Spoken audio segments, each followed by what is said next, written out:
Hey everyone, it's Ace, welcome back. I have some news from David Sirland, Tigger, the producer of Battlefield 6 and producer of many older Battlefield games. As I was going to bed last night, I opened my Twitter and I saw a tweet from this person. I've been following him for a very long time and he hasn't tweeted in a while. And then he tweeted out, "I'm not known to go after yes-sayers. With Battlefield 4, for example, we targeted the most negative voices, battle nonsense for one. It was essential to get them on board and believing in the approach and the game. Only way to do that is to have them play and interact with them." I replied to this that I was very critical of BF4 once in a Discord we shared as an ex-professional tank driver, and Mr. Sirland never took it personal. This man dragged Battlefield 4 from the abyss with his team. I watched it happen 3,000 years ago. This man is a beacon of hope. To give you a little bit of backstory about what exactly happened with me providing feedback to Mr. Sirland back, that was I think in 2015, maybe late 2014, basically Battlefield 4 was just coming out of the dregs. Now, I know I have a lot of young viewers and a lot of people who played Battlefield 4 super late in 2018, 2019, but Battlefield 4 on its launch and maybe like 6 months after it was an absolute disaster of a game. And for me personally, it's one of the things which always affected my vision of Battlefield 4 when I was a bit younger. Now we know that recently, a couple of months ago, I have actually done a Battlefield 4 review where I have scored the game 6 out of 10. And if you want to watch that review, it'll be at the end screen and you can click it and check it out and see the criticisms I have provided for Battlefield 4. And some of those criticisms I have also provided to Mr. Sirland in this competitive Discord we used to have together. Now, when I mean competitive Discord together, we had a competitive Discord where all the big professional players, for example, Drunks, another Battlefield developer, he worked on Battlefield 5, he worked on Battlefield 2042, was also a professional player, he was a very good infantry player at the time, and this is a thing where we all connected to Mr. Sirland at the time. Mr. Sirland was trying to fix the netcode that Battlefield 4 had, a criminal netcode, at the beginning of 2015, and he and his team then created the famous Battlefield 4 CTE, the community test environment, where they tested the netcode and really, in my opinion, fixed the game and made it for the better. So, Ace, what was the feedback that you provided to this person and what has he done about it? The feedback I provided was about tanks and anti-tank weapons, and Mr. Sirland, who was a big follower of the competitive scene of Battlefield 4 and wanted to try to make something happen. For example, he was also involved in making the Battlefield 1 incursions, if I'm not mistaken. This was the more infantry-oriented mode that had like one tank or something. I'm not really sure how it played. I wasn't playing Battlefield 1 at the time when that came out. But basically, I provided feedback that Throw, the anti-tank missile, should be a little bit nerfed because I thought it was a little bit too easy to use and because the game had a lot of vertical maps. For example, Siege of Shanghai, Flood Zone, Hainan Result, all these maps were extremely vertical, and using the straw to hit the tank at the top of the tank and then glitch shot him to do 50 damage was a little bit overpowered, and I told him that it was being abused heavily in competitive matches. The Mr. Sirland and his team made later, of course not immediately, some adjustments to straw and anti-tank weaponry to make it a little bit more fair for tank to actually enter those areas and survive, and making aggressive tanking a little bit more viable rather than just camping on a bridge and then sniping infantry with the HNG. But he also wasn't biased. You know, for example, he also said, okay, I understand what you're asking of me, but I'm gonna have to take something away from the tank. And the tank at the time had extremely strong thermal optics, which were incredible. If you want to see how those work, you can check some of my older videos from 10, 11 years ago, in like the 2014-2015 era. If you never played BF4, you can check how very strong the thermal optics were.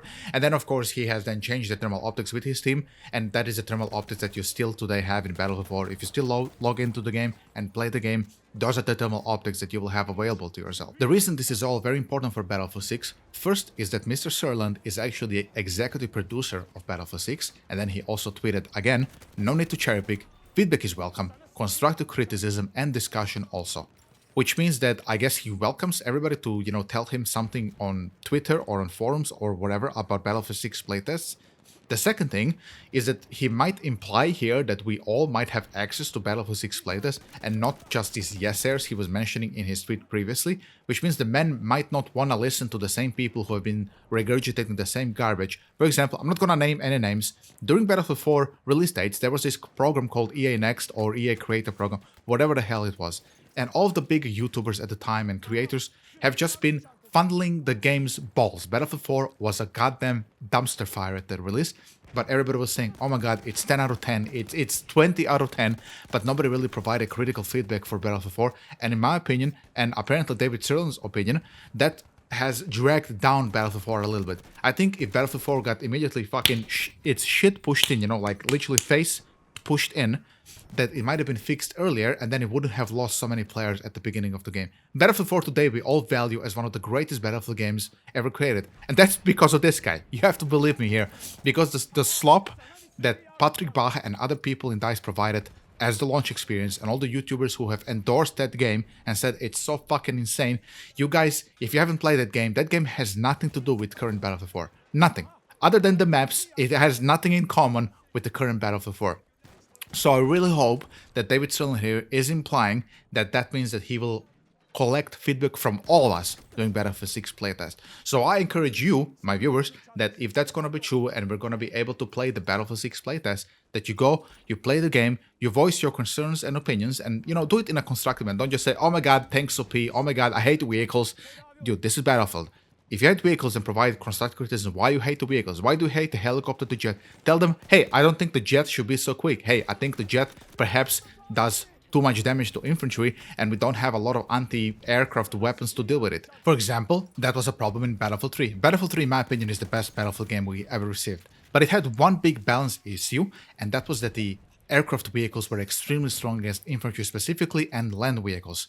Other than the AA and having somebody else in the jet or the heligunner seat to TV the other helicopter or jets or whatever, the infantry themselves didn't really have a lot of options to deal with those vehicles. Yes, we had the Stinger and the Igla, but every, you know, competent pilot, and there was a lot of competent pilots. Battlefield 3 had a lot of, like millions of players. There was a lot of pilots who learned the game quickly, learned that they could just hover in stratosphere and they cannot get locked by Stinger and Igla.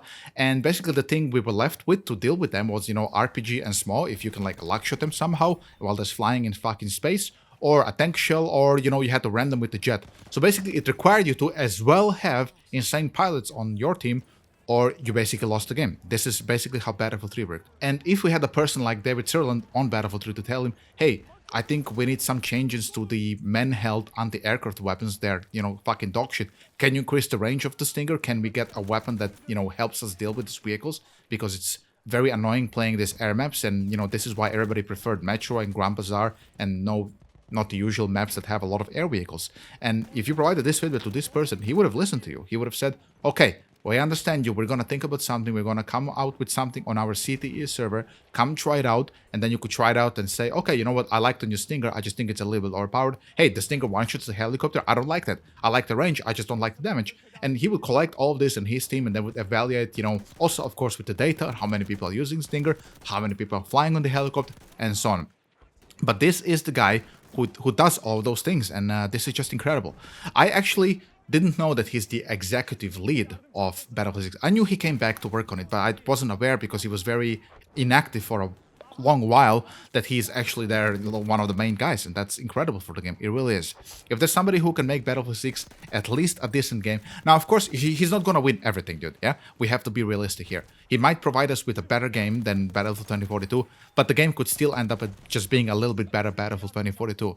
But having a little bit better Battlefield 2042 that only lasts a year, as we are now aware, Battlefield is planning to release, like, or at least according to the rumors, is planning to release once a year. I mean, if you get a 6 out of 10 once a year game, I think I'm okay with this at least for a while. It's better than having a shit game like Battlefield 2042, which is, you know, a 3 or 4 out of 10 game for nearly 4 fucking years. So I'm all down for that. And yeah, that's basically the video. I hope you enjoyed it. Leave me a like and subscribe if you did, and watch the BF4 review. I'll see you later. Bye-bye.